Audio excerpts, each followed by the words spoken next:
relate everything to the business model. I'm an automobile dealer, and one of the biggest drivers for people that are manufacturers is warranty cost.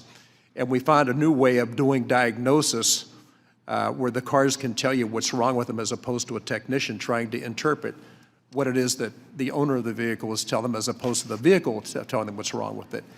For those of you in that business, and it is a business, and we've got to address it as a business because it is going off the charts and what it is we're able to do. Listen, I think telehealth is an incredible issue. I mean, for us to be able to sit at home and get the help we need, I think that's fantastic. For each of you, they're in that business model, not so much the patients because you rely on it for your health, right, and your health well-being, but for those of you who provide it. Can you give us a little more idea? So what is it that we should be concentrating on? Spending more money is not the answer. Getting a return on the spending is the answer, so what could we do?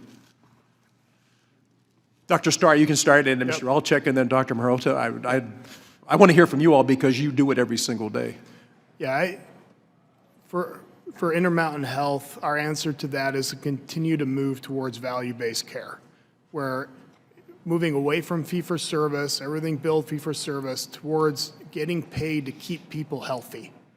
And if we do that, then that's where everyone can benefit.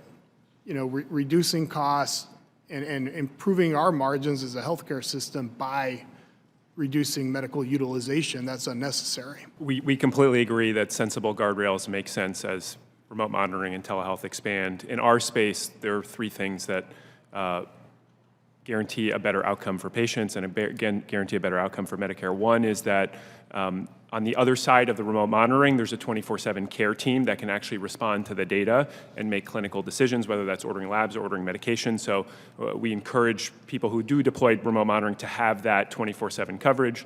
Second is integration into the electronic health records of the local physicians. We think it's really important if we're going to do a better job of chronic disease management, managing patients over time, we need to be sharing the data back and forth with the local physicians.